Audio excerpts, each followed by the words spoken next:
नमस्कार, कैसे हैं आप? उम्मीद करते हैं आप बेटर होंगे। आपकी पढ़ाई लिखाई बेहतर ढंग से पूरे जून का चल रहा होगा। आज हम बात करने वाले हैं समबाहु त्रिभुज का, इसका सारे कंसेप्ट का जो एग्जाम में आपसे पूछा जाता है। अतः अंत तक आप बने रहेंगे ताकि सारे कंसेप्ट को आप समझ सकें और इसका धज्जियां उड़ा सकें। गौर करिएगा, अगर समबाहु त्रिभुज की बात यूं ही किया जाता है तो समबाहु त्रिभुज की सबसे इंपॉर्टेंट एक बात है जिसको आपको हर हमेशा याद रखनी चाहिए कि समबाहु त्रिभुज की सारे के सारे रेखा एक ही स्थान पे होती है। यानी हम कहें कि अगर ये माध्यिका है तो यही इसकी ऊंचाई भी होगा, यही इसकी कोण समद्विभाजक भी होगा, यही इसकी लंब समद्विभाजक भी होगा और साथ ही साथ इसका सारा का सारा केंद्र भी एक ही बिंदु पर होता है। यानी यही इसका अंतः केंद्र होता है, यही इसका परिकेंद्र होता है, यही इसका गुरुत्व केंद्र होता है। सारा का सारा केंद्र भी एक ही बिंदु होता है। लेकिन इसमें आपको याद क्या रखना है कि अगर ये वाला मान 2 होगा तो ये वाला मान 1 होगा और ये वाला मान 2√3 होगा। इतना सा बात आपको याद रखना है। क्लियर है? ये आपका पहली बात हुई भाई, है ना। अगर ये याद रखते हैं तो समबाहु त्रिभुज का टोटल क्वेश्चन आपको इसी में प्रॉपर्टी से आपका बन जाएगा। ठीक है भाई। अब यहाँ पे एक बात और आपको क्या याद रखना है कि कोई भी समबाहु त्रिभुज में अगर अंदर में कोई बिंदु मान लो यहाँ पर एक बिंदु P दे दिया गया है और इससे तीनों भुजा पर डाला गया लंब की लंबाई दे दे, यहाँ से ए वाला और यहाँ से ए वाला, ये तीनों भुजा से डाला गया लंब की लंबाई मान लो ये आपको कह दे H1 है, ये वाला कह दे H2 है और ये वाला कह दे H3 है। तो याद रखिएगा इसका जो ऊंचाई होगा ना, ये वाला इसका जो ऊंचाई होगा ना, ये तीनों के योग के बराबर होगा, H1 plus H2 plus H3। ये इसकी दूसरी बात आप याद रखेंगे। इसके अलावा कोई भी बात आपको याद रखने की आवश्यकता नहीं है ना। और थोड़ा बहुत फंडामेंटल आप तो जानते ही होंगे कि समबाहु त्रिभुज में अगर अंदर से तीनों भुजाओं को टच करते हुए कोई वृत्त खींचा जाता है तो इसको कहते हैं अंतःवृत्त। क्या कहते हैं भैया? अंतःवृत्त। इसकी त्रिज्या क्या होगा? ई वाला होगा। जो वहां पे गौर से देखो कितना है? 1 है। कितना है भैया? 1 है। और अगर समबाहु त्रिभुज के तीनों शीर्ष से होकर कोई वृत्त खींचा जाए, अगर समबाहु त्रिभुज के तीनों शीर्ष से होकर कोई वृत्त खींचा जाए तो इस वृत्त को कहते हैं परिवृत्त। क्या कहते हैं? परिवृत्त। क्लियर है भाई? यहां तक किन्हीं को दिक्कत? इस वृत्त को क्या कहते हैं? परिवृत्त कहते हैं। इसकी जो त्रिज्या होती है ना, ये वाला केंद्र से ऊपर वाला, यानी कि ये दू यही वाला है ना, ए वाला। क्लियर है? इसकी ऊंचाई की अगर बात किया जाए तो आप पहले ही देख चुके हैं कि समबाहु त्रिभुज की ऊंचाई कौन होगा? ए वाला होगा। ए वाला इसकी ऊंचाई होगा, शीर्षलंब कहो, ऊंचाई कहो, जो भी कहना है कहो, यही इसकी ऊंचाई हो जाएगा और यही इसकी माध्यिका हो जाएगा और यही इसकी कोण समद्विभाजक हो जाएगा। कोण समद्विभाजक हो जाएगा। यही आपका लंब समद्विभाजक भी होगा, लंब समद्विभाजक भी होगा। ये आप याद रखना। यानी अगर इसकी हम बात करें तो यहाँ पे हम कह सकते हैं भैया ये पूरा का लंबाई कितना होगा? तो 3 होगा। यही तो मैंने यहाँ दिया है। नीचे वाला 1 होगा, ऊपर वाला 2 होगा, दोनों मिलाकर कितना होगा? 3। ये तीन मान किसको किसको शो करेगा? तो ऊंचाई कहे तो ऊंचाई, या माध्यिका, या कोण समद्विभाजक, या लंब समद्विभाजक, क्योंकि सब के सब तो एक ही होता है रेखा। क्लियर करके देखते हैं सारे क्वेश्चन किस प्रकार से फटाफट आपका बनता है। कहता है समबाहु त्रिभुज के भीतर किसी बिंदु से तीनों भुजाओं पर डाले गए लंबों की लंबाई 6 सेंटीमीटर, 7 सेंटीमीटर, 8 सेंटीमीटर है, तो त्रिभुज की भुजाएं क्या होगा? इसका कहने का मतलब क्या है? गौर से समझिएगा कि ये अगर एक त्रिभुज है समबाहु और इसके अंदर कोई बिंदु P है तो इसे ये लंब डाला गया वो 6 सेंटीमीटर, ये लंब डाला गया 7 सेंटीमीटर, ये लंब डाला गया 8 सेंटीमीटर। तो भैया इसको देखकर तुम बता नहीं दोगे कि इसकी ऊंचाई कितना होगा? तो कहोगे 6 प्लस 8 प्लस 7 यानी कि 21 सेंटीमीटर होगा। क्लियर है? इतनी सी बात समझ में आया? क्योंकि तीनों किसी भी बिंदु से अंदर में किसी भी बिंदु से तीनों भुजा पर डाले गए लंब की लंबाई अगर पता हो तो इसका ऊंचाई निकालना हो तो ये पूरा का क्या होता है? योग होता है। ये पूरा का क्या होता है? योग होता है। ये बात आपको मैंने अभी बताया और आप जानते भी होंगे। अतः ये त्रिभुज की ऊंचाई क्या होगा? तो 7 प्लस 6 प्लस 8 होगा 814 और 7 कितना होगा? 21 सेंटीमीटर। और अभी आपको मैंने बता चुका हूं यहाँ पे किसी भी समबाहु त्रिभुज में ये वाला 2√3 होता है, ये वाला का बात करें तो ये 2 होता है और ये वाला का बात करें तो कितना होता है? 1 होता है। तो कहीं ना कहीं आपको यहाँ पे मान दे रखा है त्रिभुज की ऊंचाई 21 सेंटीमीटर, यानी ये वाला पूरा आपको दे रखा है 21 सेंटीमीटर, यहां से कितना है 3 सेंटीमीटर। ठीक है, तो कहोगे अनुपातिक 3 का वैल्यू भैया दे रखा है 21 सेंटीमीटर। हमसे पूछा त्रिभुज की भुजाएं क्या होगा, यानी ए वाला का मान पूछा है, यानी 2√3 का मान पूछा है। तो कहोगे 21/3 गुने 2√3, काटोगे 7 या 21 यानी 14√3। आपका प्रश्न का जवाब नहीं हो जाएगा क्या 14√3, यानी सी ऑप्शन आपका क्या हो जाएगा, सही हो जाएगा। गौर करो, इसको आप ऐसे भी बना सकता था, एक लाइन में ऊंचाई दिया हुआ था, ऊंचाई को ऊपर रखो, इसका अनुपातिक मान कितना है भैया 3 को नीचे रखो, भुजा पूछ रहा था, भुजा से गुना कर दो 2√3, आपका आंसर आ जाएगा। क्लियर है भाई, ऐसे भी आप इसको कर सकते थे। ठीक है, सिर्फ ये वाला बात आप याद रखोगे तो सारा आपका क्लियर हो जाएगा। आगे यहां पर देखोगे इस क्वेश्चन को, कहता है किसी समबाहु त्रिभुज की माध्यिका दे रखा है इतना, तो परिमाप क्या होगा। आपको पता है ना कि समबाहु त्रिभुज में सब के सब रेखा यही होता है, ये होता है 2, ये होता है 1, और ये वाला भुजा होता है 2√3। क्लियर है भाई।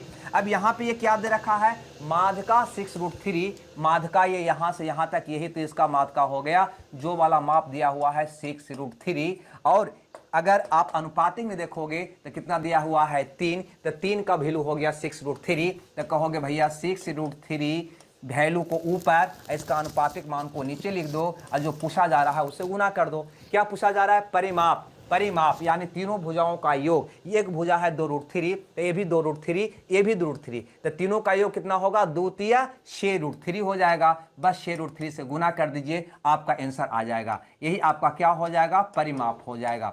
क्लियर है, जो निकालना होता है ना उससे गुना कर देते हैं। वैल्यू को ऊपर रख दीजिए, वैल्यू का अनुपातिक मान नीचे, और जो निकालना है उससे गुना कर दो, आपका आंसर आ जाएगा। काटिएगा तो यहाँ पे कट जाएगा, 3 दूनी के 6, गुना करिएगा तो 6 दूनी 12, 36 सेंटीमीटर आपका प्रश्न का जवाब होगा, यानी ए वाला ऑप्शन। अथवा इसको ऐसे भी आप देख सकते थे, ऐसी बात नहीं है, आपकी मर्जी किस प्रकार से इसको देखते हैं। माध्यिका 6√3 सेंटीमीटर दिया हुआ था, यहां से माध्यिका कितना है 3, तो आप कह सकता था 3 का वैल्यू हो गया 6√3, तो इसकी परिमाप क्या होगा, तो 2√3, एक भुजा है तो ये भी 2√3, ये भी 2√3, तो ये हो जाता 2×3 6√3, यानी कि 6√3/3 गुना 6√3, ऐसे भी आप कर सकता था। तो यहां से भैया आपको 3 से √3 कट जाएगा, 6×36 सेंटीमीटर आपका प्रश्न का जवाब होता। ऐसे भी आप कर सकते थे, जैसे आपकी मर्जी। आगे यहां पर समझिएगा इस क्वेश्चन को, क्वेश्चन नंबर 3 को। ये क्या कहता है, यहां पे गौर से देखिएगा, किसी समबाहु त्रिभुज की आंतरिक त्रिज्या यानी अंतःवृत्त की त्रिज्या। गौर करो, समबाहु त्रिभुज में बस इतना ही सी बात हम जानते हैं, ए वाला है ना, ए वाला 2 होता है, ए वाला 1 होता है, ए वाला 2√3 होता है। यही बात मैं जानता हूं, जिससे ज्यादा कुछ भी नहीं। ये जो बड़का वाला होता है वो परिवृत्त का त्रिज्या होता है, छोटका वाला जो होता है अंतःवृत्त का त्रिज्या होता है। यहां पे हम लिख देता है, यह होता है अंतःवृत्त का त्रिज्या, अंतःवृत्त का त्रिज्या, और ये वाला जो हुआ वो क्या हुआ, परिवृत्त का त्रिज्या, परिवृत्त का त्रिज्या। हम शुरू में ये बात मैंने आपको बता दिया है। ठीक है, बस अब बना डालिए।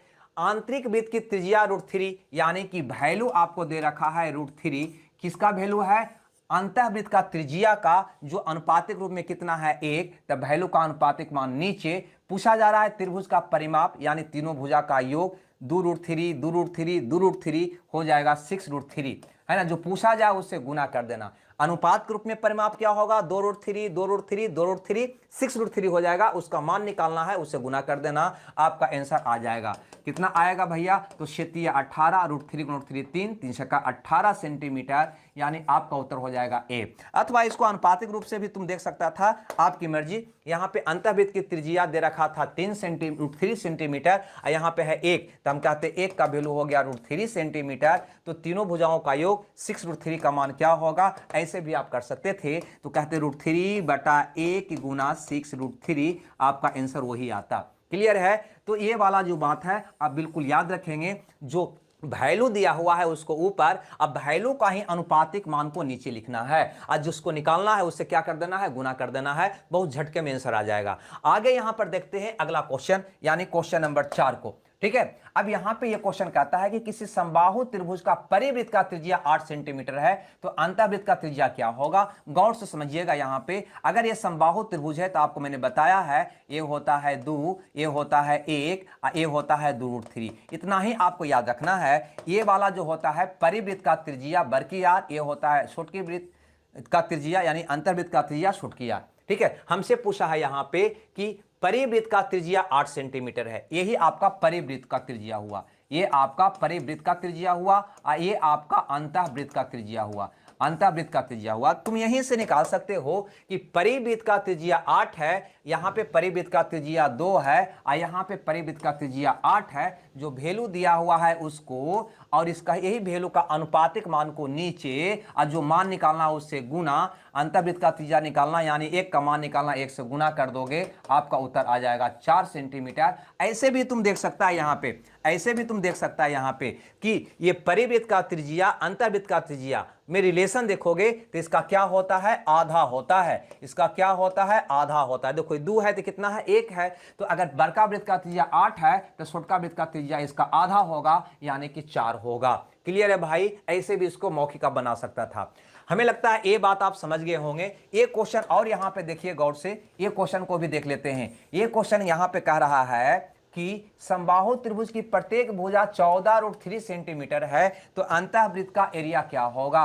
बहुत ही आसान क्वेश्चन है। यहां पे अगर आप कहोगे समबाहु त्रिभुज की भुजा, गौर से समझिएगा, ये हो गया 2√3, ये वाला में आपको पता है ये हो गया 2 और ये हो गया 1। क्लियर है भाई। हमें अंतःवृत्त का एरिया चाहिए तो अंतःवृत्त का त्रिज्या पता करना होगा। पहले ये वाला हमको पता करना होगा, अंतःवृत्त का त्रिज्या पता करना होगा। क्लियर है। चलो दिया हुआ क्या है, तो प्रत्येक भुजा दिया हुआ है त्रिभुज का 14√3। अब यही भुजा का अनुपातिक मान नीचे लिखेंगे तो भुजा का प्रतिशत मान कितना, अनुपातिक मान कितना है 2√3। कहां डाल दोगे, नीचे।